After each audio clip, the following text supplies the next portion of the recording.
All right, welcome everybody. We've got something a little bit special for you here on Ice Cave Radio today. Doa with you, solo casting this match from the Pasadena, California Planetary Qualifier. This was one of our Swiss matches. Big thank you, big shout out over to Force Throw a Devastator, the YouTube channel that was kind enough to upload some of these VODs just raw and say it was perfectly fine if I casted over them. So they have a few matches from the Swiss stages up on their channel. Unfortunately, there were some tech issues that prevented them from being able to record the top cut.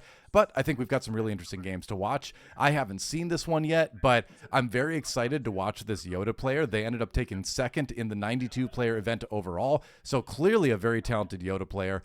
Dropping that Battlefield Marine, of course. If you're going to play green and you're going to be in heroism, you're going to play the 3-3 for 2, of course. And there, of course, is the 2-3 Saboteur that we see so many Sabines play over the year, the Rebel Pathfinder. And so a little bit of background for this Yoda player. What I was told was that they were a pretty hardcore Thrawn player, and then decided to swap to Yoda when Yoda was released with this last expansion. And it makes a lot of sense, right? I mean, Thrawn lets you kind of peek at the top card of your deck, do shenanigans with that.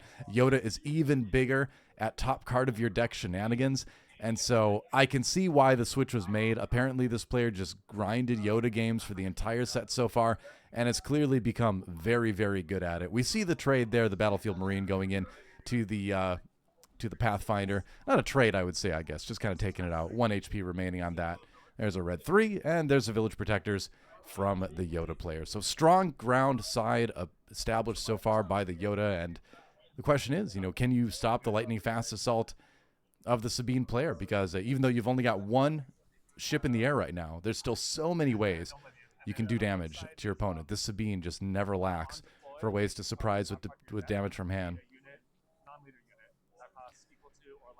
And you can hear right now, I don't know if I've got the sound up a little bit in the background, but you can hear our Yoda player explaining just how Yoda works. And in case you're a little bit fuzzy, the leader side of Yoda lets you exhaust Yoda, like you're seeing right there, to draw the top card of your deck and then take a card from your hand and put it on the top or the bottom of your deck. So you get that great top deck manipulation from Yoda. And then on flip, you can discard a card from the top of your deck and then remove a non-leader unit, take out a non-leader unit that's got cost equal to or less than the discarded cards. So you can really kind of stack that, put something really expensive on top, and then remove something big right on the flip turn. Kind of gives you a nice tempo-y swing turn with Yoda, despite it coming kind of late at 7.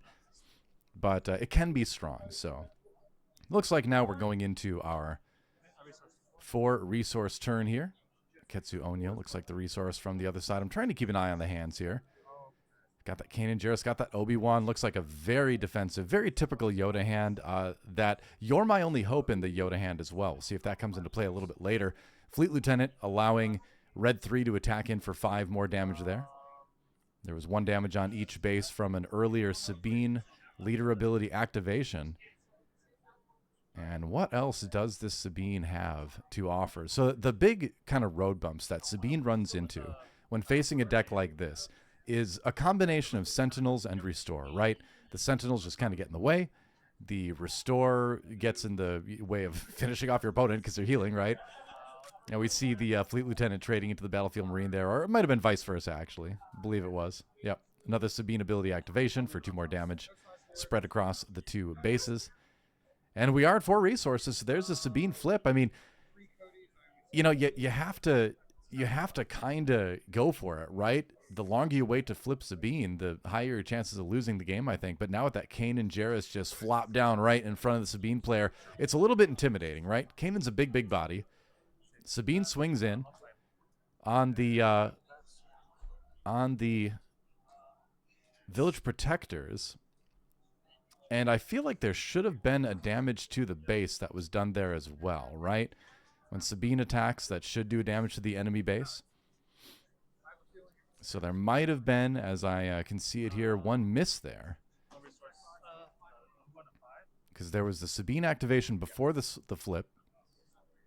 So 2 total from Sabine activations, plus the 5 from the red 3. So yeah, that should be 8 after that Sabine attack there. So both players missing a damage there, it looks like.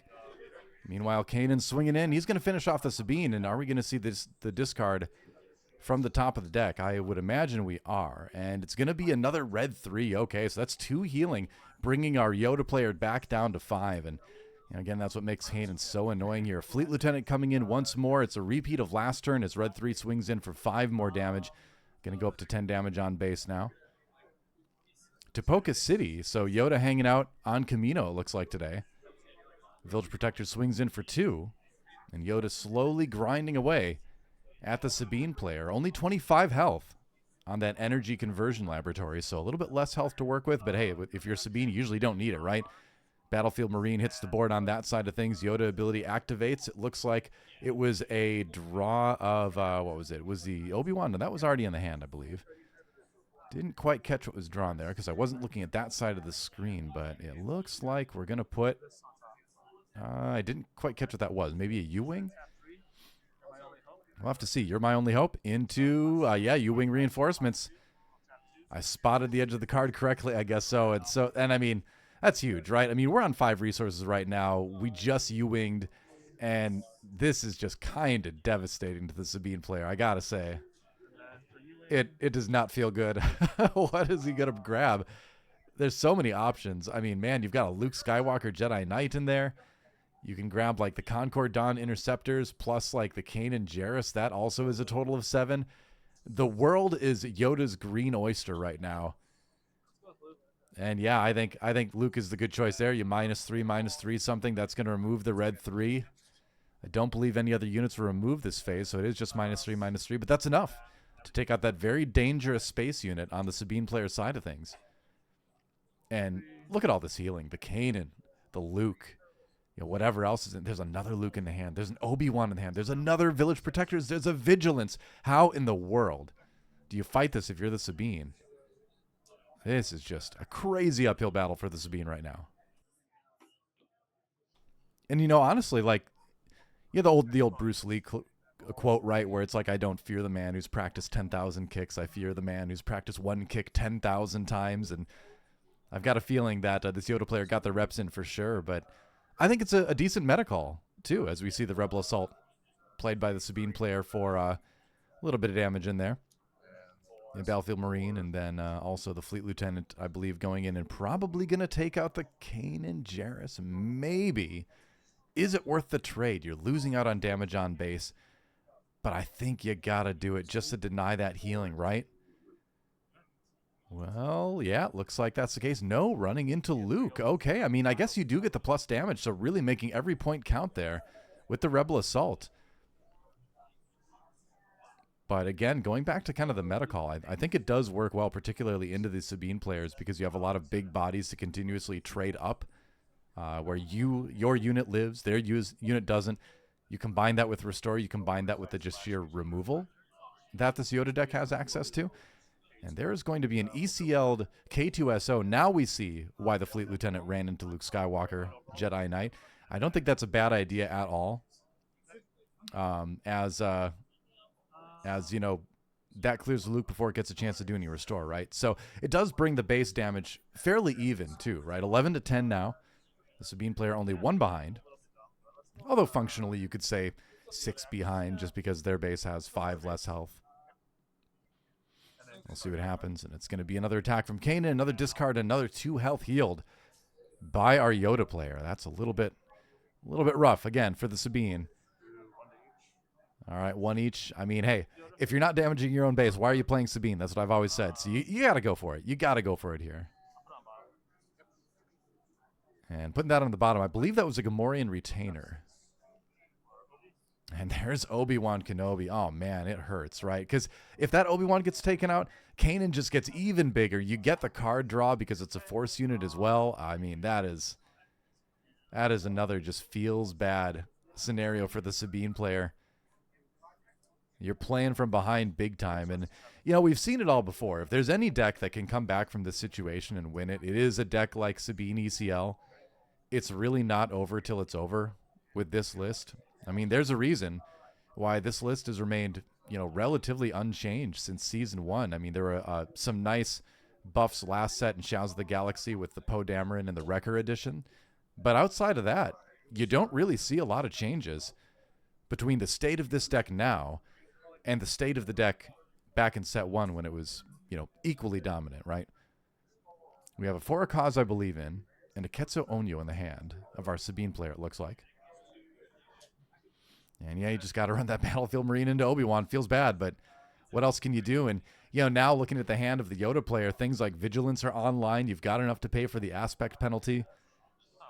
2 Vigilance in the hand of the Yoda player. And, the healing combined with the removal there, if you do just, you attack here, wait for them to play something, you Vigilance, you heal for 5, you take something out.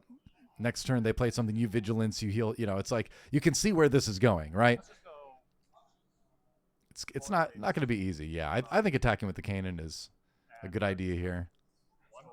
Just 1 healing this time, just on the off chance that they're going to end up running into you or something, or finding a way to take that cannon out. Cassian Andor gets smuggled out. He does get to come in readied as part of the bonus of the smuggle cost. Oh, and a Wrecker. A Wrecker, the replacement smuggle card. That is something you really could have used. And, oh, man, home 1 flipped. And, yeah, okay, we're just going to jump right into game 2. All right.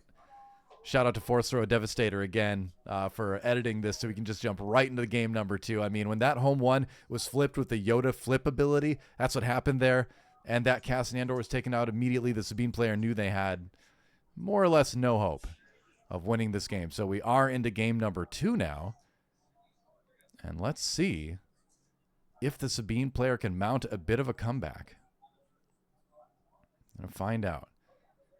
As that is a lot of Battlefield Marines in the opening hand, I got to say, for our Yoda player. You're only going to need 1, right? Because the curve is Battlefield Marine into Village Protectors usually for the Yoda deck. Hey, it's twins. I mean, a lot of people were messing around with double blue Yoda, Yoda with aggression, because you've got a lot of good removal in there too. But I really love the choice to go for command here as the second aspect. Just because, again, it lets you play things like that Battlefield Marine and contest the early game board so much more effectively. 5 damage done by that Battlefield Marine via the attack from the Fleet Lieutenant. Little buff there when Fleet Lieutenant comes into play. You can give another Rebel unit +2 and attack with it. That's 5 damage to base already. And our Yoda player thinking, how do you want to trade this? He's going to go Fleet. Okay, interesting. So functionally, there's not really a big difference. They're both rebels. They're both troopers. So there's no trait difference. They're both 3/3s. But just deciding to remove the Fleet Lieutenant instead, I wonder if maybe they were worried about the potential of like a Bright Hope coming in and bouncing that to hand for then another attack. You see that every once in a while on the Sabine list. I'm not sure if the Sabine includes it. I'm not a giant fan, but you do still see it every once in a while. Village Protector is thrown down, though, as we talked about that curve a little bit earlier here. Just, again, a really, really sticky, annoying unit to remove. And just looking at the player's hands for a second there, that's a Perilous Position over there. One of the all-star cards, I think, from Twilight of the Republic. We have a Jedi Lightsaber as well. Is that Concord Dawn Interceptors about to hit the board? Maybe. Maybe next time. As players are deciding their resources here, yeah, I like the idea of keeping the Concord Dawn Interceptors in hand. It's just such a good wall to put up in space. 1-shots, red 3 at 1-shots, an A-wing if it attacks into it, so just really, really useful. Timely Intervention, all right, probably coming in via the sideboard, and that is pretty cool, yeah. Yep, very, very nice. So that Fighters for Freedom does have Saboteur, able to get through the shield here, ambush in, and take out the Village Protectors very cleanly. And having that card on the board is definitely something that the Yoda player should be worried about here. They draw resupply off the Yoda ability, have to put 1 card on the top or bottom. What's it going to be? I think maybe you put that. Oh, they put the lightsaber on the bottom. All right. And I think the logic there is you're not in a position where you're going to maybe have a lot of units live this game. Your opponent has a board advantage here, so a lot of things you're going to play are going to die pretty quickly, even if they are Sentinel, well, especially if they are Sentinel. So the likelihood of being able to play that lightsaber in an effective way before the flip turn is pretty remote. So I do like the idea of putting that one on the bottom. That is the card that I think will be the least useful. I don't think you resupply here. I think you save that and resource it next turn. Man, if he resupplies, although there's nothing in space right now. You could Perilous Position to take out the Fighters for Freedom, and he is going to resupply. Wow, okay. So There were a couple little, I would say, inefficient board control options for the Yoda player, but they opt for the resupply, despite knowing that the damage is coming. Oh, man, and that is a great metal ceremony. That is a full-use metal ceremony. You get to put +1/+1 XP tokens on all 3 of your rebel units that attack that turn. Really a dream turn for the Sabine player there. And seeing your opponent resupply, you're like, all right, I'm golden now. I'm doing great. That said, we'll have to see what this Yoda has in mind for the next couple turns here. You've got the U-wing reinforcement lurking. I think there is a You're My Only Hope as well. So, yep, I was going to say, that's it. Okay. Yeah, sure, playing the Razor Crest for free. That doesn't bring anything back. No upgrades in the discard pile to do that with. They just kind of YOLO'd it, hoping for maybe an Obi-Wan or something like that, possibly. Because remember, that time they didn't know it was on the top of their deck. Rebel Assault comes in. Whew, that's a lot of damage. Oh, my gosh. All right. 23 damage on base right now as has a lot more perilous position. Will take Sabine out of commission for the turn at least, exhausting her and giving her -2, -0. Kind of making that leader not do a whole lot other than a damage on base. But what does this Yoda have in mind to come back in this game? It's not impossible that U-wing reinforcements could end up being very impactful next turn. Yeah, you hear the players talking over it a little bit, wondering what's in the hand. Our Yoda player does have that Luke Skywalker Jedi Knight as well. Going to have 7 resources the next turn. That resupply may end up coming in very, very handy for our Yoda player. There's the Poe, and ECL has not yet been used. Yeah, because that was a timely intervention for the Fighters for Freedom. That's right. I was wondering. I was like, how'd they ambush? Oh, yeah. Timely intervention. Looking pretty good for the Sabine player right now. Potentially showing lethal damage between the 2 attacks and the 1 damage on base from the Sabine. Oh, okay. 4 to base. Yeah, more than enough lethal, actually, if you don't forget about the +1/+1 counters like I just did. And can the Yoda... Oh, he's going to flip. Okay. Yoda takes out the Fighters for Freedom, I would imagine. No, it's defeat. Oh, just straight defeat if it's the same cost as card. Yep. So that should do it. It is based on cost. And so, all right, 1 devastating attack removed. 1 damage from, or 2 damage, I should say, from Sabine still possible. 1 from the attack and 1 from just attacking in, you know, doing that damage to base like the Sabine leader does. But Yoda is on board now, and Yoda does have Restore 2, I believe. Let me look that up because it's been a minute. Yeah, Restore 2. Okay, I was like, does it have Restore 3? No, it's Restore 2. 29 damage on base. Is there a way that Yoda can come back here? Because the thing is, if you play something now, you better hope that they can't kill you with by claiming initiative, right?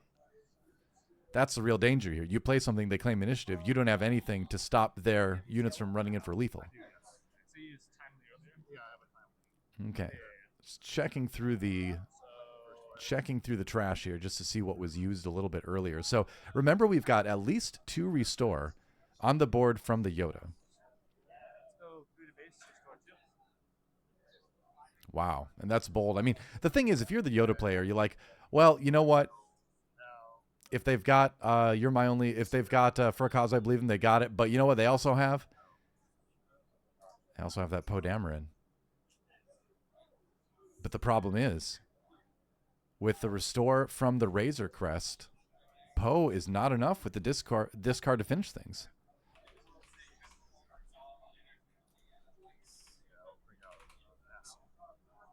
Yeah, Razor Crest has Restore too. Wow, and can this Yoda come back from the brink here? Cassian Andor has been deployed. Remember, there's still another 2 Restore coming in from Yoda here. Man, if that Razor Crest hadn't been able to heal for a little bit, that Poe would have done it. With 29 health on base, or 29 damage on base. There's a U-wing reinforcement, so what's it going to be?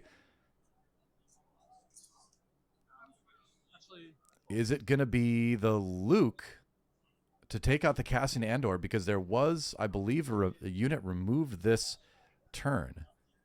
1, 2, 3, 4, 5, 6. Yeah, the Fighters for Freedom did hit the trash this turn. Did he find a Luke? No. No Luke. The Obi-Wan is there. And you've got other things like the Gamorrean Retainer, but that's not going to gain Sentinel because you don't have your command unit out there. I think you got to grab the Obi-Wan. Yeah, that's it. You need that big body. You need that big Sentinel in there. All right. You know, Luke would have been nice, right? Because that would have given the Cassian Andor -6/-6. Just remove the threat entirely. But, you know, the Obi-Wan's not too bad either here. So what's it going to be? Sabine player potentially grabbing initiative here. Although we still have to wait to see where that Yoda's going in. Yeah. Okay, well, either way, I'm healing too. So I'll do that now. Yeah, Yep. The Restore 2 from the Yoda. And the attack choice is, okay, yeah, the Battlefield Marine. So that does trade, that does take it out. Not trade, really. You know, it does take it out. 4 damage on Yoda, though. So significant amount of damage done back. That Metal Ceremony was so good, right? And here we go. Here we go. 25 health on base. Remember, this Yoda was at 29 damage on base. I keep saying health, but I mean damage. And can the Sabine find a way to win the game and stay alive in this series? Man, you know, I go back and I was a little bit concerned about that resupply play, but you can see now why this Yoda player is the master, because that was the move that enabled all of this, right? It enabled the 7 resources for the Yoda flip and the U-Wing reinforcement. It really just enabled the survival, and also ripping the Razor Crest off the top was big, right? From the You're My Only Hope. Just getting that extra restore out there. So Poe is going to be discarding 2 cards here. Yeah, he's going to run into Obi-Wan with the 6 damage. Remember, this was ambushed out because of the ECL. +2/+2 on Yoda now. 2 XP given there. And okay. And was it? I didn't quite see. It might have been that's the damage, right? Yeah, should be. So Sabine player still trying to just get over the finish line damage-wise here. But we do have 4 restore on board and a vigilance in the hand too right now. I just noticed. Okay. Yep. So Yoda, very large after getting the +2/+2 from Obi-Wan. Able to take out Cassian Andor and still live. That's a couple more healing too. Restore comes in. Then Sabine does a little bit of damage as well. Looks like players moving a little bit quick here. Getting a little bit fast and loose with the life counters. But yeah, you've got, again, you know, the 2 damage from Sabine. She does have the perilous position on her, so it's 1 damage from the body and then another damage just from attacking the leader ability. And then Yoda restoring 2 means 27 damage on base for the Yoda player right now. And there's that vigilance. That hurts pretty bad. 5 healing. Poe hits the deck. It's the trash, rather, and that's going to be the Sabine player taking initiatives. Razor Crest swings in again for another bit of damage. 2 more health healed up on the base of the Yoda player. And Regional Governor comes down and names Wrecker. Oh, man. Glad I had the audio on for that one.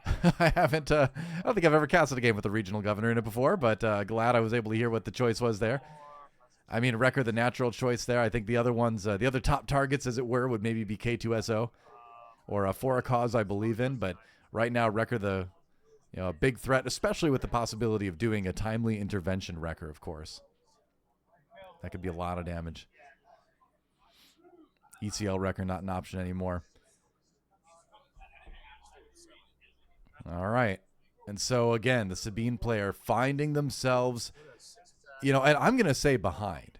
And I know that might sound a little bit odd because there's 20 damage on the base of the Yoda player and only 8 on the base of the Sabine player. But, this Yoda, you kind of build this board that just becomes unassailable, right? Between all the restore, all the control that it gives you.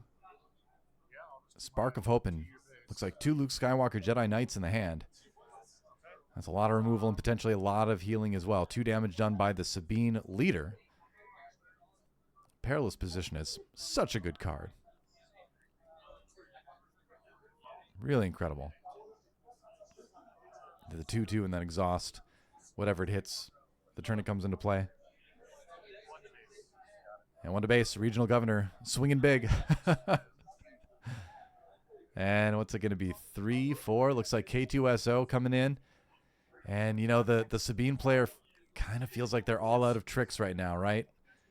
You know, you can't. No ambush for the K2SO. No shenanigans there. Still a card that needs respecting. But I wonder, with this Yoda player, if we're going to see them just kind of swing here. Life counter got a little bit moved. We know that's 22, though. Let's kill K2. Okay. Wow. All right. Swings into the K2. Decides to trade the Yoda leader with that. Restores 2. And I would imagine takes 3.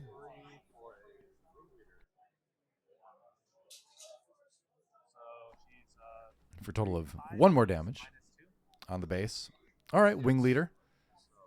Helping Sabine get a little bit bigger there. Already attacked this turn. Luke, though, comes in. And that's going to be, it's going to be the Sabine leader sent back to the leader area. That -6, -6. Oh, yep, that's what happened last time. I didn't want to name it. And yeah, it's looking rough. Looking rough for a Sabine player. That said, 23 damage on base. That's still something. And yeah, you just got to trade. You just got to keep trading if you're the Yoda player. You can't let the Sabine get anything on board. Because anything on board is something that could be buffed by the Fleet Lieutenant. It's something that could be buffed by the Rebel Assault. The, another Wing Leader. Medal Ceremony. Anything on board is dangerous. But speaking of dangerous, we've got a total of 5 restore on board for our Yoda player now. Not to mention all that damage as well. So the damage on the base of the Sabine player, I've got a feeling it's going to start to pile up a little bit here. Looks like a red 3, a timely intervention, and a Sabine Wren in the hand. So, I mean, you're in such a tough spot if you're the Sabine player because whatever you play is going to get removed almost instantly. Concedes, and that's it. Yeah, I mean, I think, oh, there you go. It's on YouTube, everyone. Hey, look, sumo wrestling is really fun. I've been watching that lately. But as you look at my YouTube recommendations, that was a great match, right? I mean, the Yoda player just kind of controlling things and the Sabine player eventually knowing that they were kind of checkmated, and that's how it goes sometimes. A 2-0 in favor of Yoda. Fun match to watch. We'll see if we can get more from the Pasadena, California Planetary Qualifier up on the screen for you here in the near future. Until then, thanks for watching. Like, subscribe, all that good stuff, and we'll see you next time.